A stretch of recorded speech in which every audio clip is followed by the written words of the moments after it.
I just promise this. We are going to hear a lot about him in terms of his workouts, teams that are interested. I would be surprised if he's not a top 10 pick in this draft, given what he can do. Yeah. He's like Lamar Jackson light. He's going to have to slide and get out of bounds. I don't know if he's going to be able to put a whole bunch of, muscle and weight on because he's kind of obviously he's a skinny dude, but he can make the throws, You're working with world-class nutritionists and trainers, though. He's going to gain muscle. And what he could do with his legs. I mean, he's just as explosive with his legs as well. So, yeah, I think, let's say Bill Belichick wants to stick around in New England because I think he's going back to the Patriots, especially after that big primetime victory last week. No, I'm kidding. But, that would be a great option right there.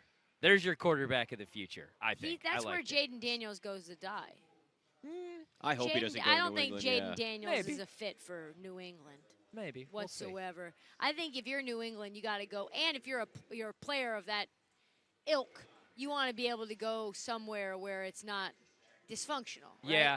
It's going to be interesting to see who's the play caller because do you bring back Bill O'Brien? Josh McDaniels back again. The Dolphins are still just going to pour things on. Just because it's a nationally televised game, too. I really think what they want is the #1 seed, and they don't want to travel. They don't want to leave Miami in the playoffs. They're you know what I mean? so good in Miami. They don't want to go to Arrowhead. Because it's warm and cozy there. They don't want to go to Buffalo. Yeah. Look at how that team's built. That's why them having a run game is they very could go important. indoors all the way through this baby. Yeah, but will they look the same if they had to go into a Buffalo or Kansas City? Yeah. No. Buffalo's probably lost out the shot at #1, but you know what I mean, the #1 seed. So I don't know. It'll be interesting if they keep winning games and if they have a shot at the 1 seed, if they would rest guys down the stretch or if they would try to pad numbers. Because last year in the playoffs, they almost won that game without Tua. So the goal should be hey, we want the 1 seed, the 2 seed, and we want to be healthy this time around with our starting quarterback. Because they almost won that game with their 3rd-string quarterback. Oh, my gosh, that's right. That's why they went out this year and signed Mike White, $8 million, $4 million guaranteed this year for that 2-year contract because he's one of the better backups, I'd say.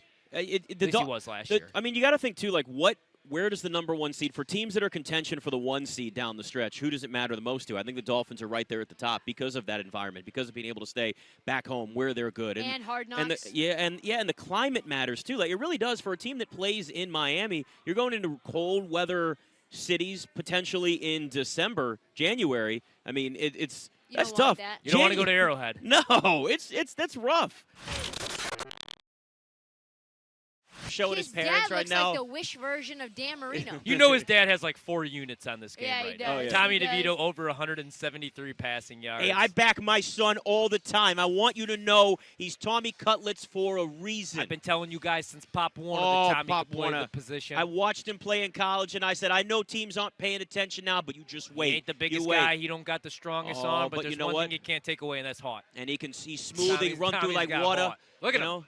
Just gets himself a coffee in the morning, gets God, down there. They fought. Next to him. Miss and Mr. Tommy DeVito fought the entire way to the game today, too. About, the seats and just, the littlest things. They don't respect us. Yeah, that's like my aunt and uncle right there. And Saquon getting a first down now, too. They don't seem like the kind of parents that would leave you alone when you live with them either. Oh, and they just keep feeding you. You're sweating. You have the meat sweats. And they're like, no, you got to have more meat. Why don't the Eagles... Since the Eagles are guaranteed 2-3 yards on the brotherly shove every single play, why don't they just do it all game long? My cousin texted me. My cousin on Jason Kelce. I know. Well, my cousin sent me a text last night, and he's like, Cousin Joe? He's like, yeah. He's like, why don't they just do this all game long? And it's actually a really good point. He thinks that the league has a rule where they can only use it once every drive. Or 3 times every game is the. I don't think so. No, there's no rules. I don't to that. either. But why not? Honestly, physically, you couldn't do that as a team. You're beating up. You're beating up your quarterback and your offensive line. Think of all the clock you would eat, and it's like standard downs. It'd be watching football in 1892. Yes, Yeah, it would be like when they're doing forward passes where they're throwing it over their head like a soccer throw-in. Yeah, it would be awful. That would be the worst product ever. Yeah. You know what it would be though? It'd be. The closest thing we've ever seen to that was when the Patriots ran the ball. Well, they only threw the ball twice that entire game when they had the 60-mile-an-hour wins against the Bills on Monday night. They ran the Navy offense. Yeah. Bill Belichick. They got their swag now. They realize they know what to do. Everybody knows their role. They know nobody's getting traded, and they're not selling off, and they are going for the playoffs.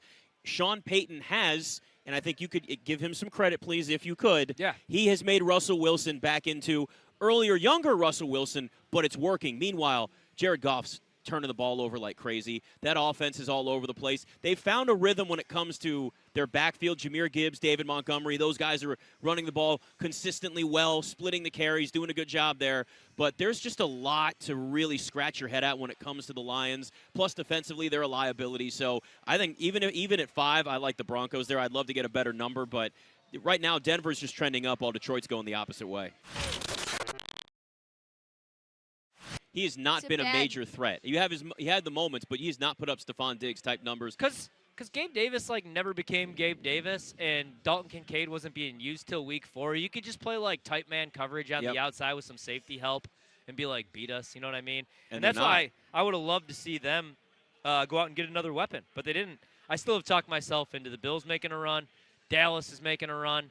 And, those are the teams that I'm sold on. But that's a big game, man, and I really want to back the Bills because they need it at 7-6.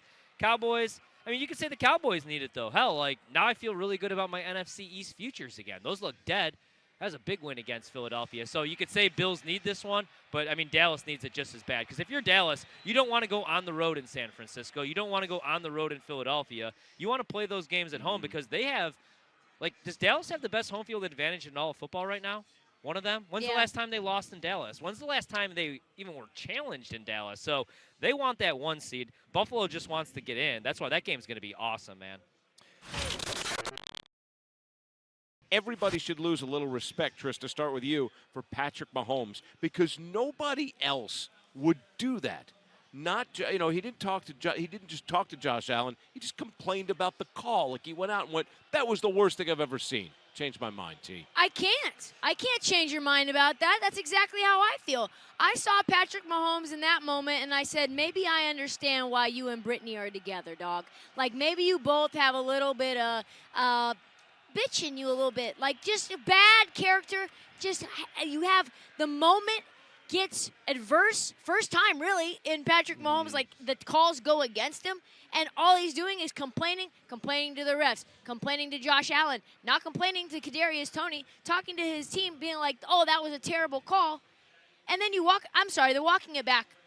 It was almost like he received a team memo, and they were you read this. You know what's crazy about the whole thing? I haven't lost all respect because the week before that, remember the Kansas City-Green Bay game where Travis Kelce gets ripped down, and you don't call that a flag on a Hail Mary, but there were some bad calls against the Chiefs, and I thought they took that they played that off like Super Bowl champs with all class. They were we're not, it can't come down to that play. Right. We lost that game. The MVS was brutal. Yeah, and they were all but they didn't blame the officiating, Kelce or Mahomes. So last night was kind of weird to see.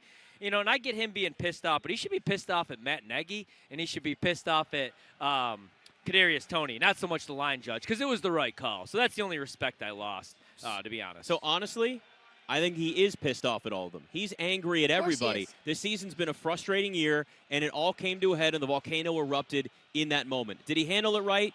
No. But was that in the moment of a game where you thought you had it won, and a call pulls it back, and you've been dealing with frustrations with your receivers, maybe some play calling, officiating, all of those things for Patrick Mahomes? I didn't lose any respect for him. Patrick Mahomes has earned a pass for that because that's not his pattern of behavior. He doesn't act that way normally. This is an emotionally driven game. Sports in general are that way. Sometimes with a touchdown. Sometimes guys just get to the point where things explode right in the heat of the moment, right there. Every single human in the history of mankind has had those moments before, where one thing after the other keeps piling up, everything's going wrong, and you finally just explode. And that's where Patrick Mahomes was. Guarantee you, he ain't going to do that again. But it is interesting to see how that team looks when they're in a little bit of adversity. But they've been there before. I mean, it was a couple of seasons ago where people writing off the Chiefs and saying, oh, is Patrick Mahomes done? Is that the best we've ever seen from him? They won another Super Bowl, so they'll be fine.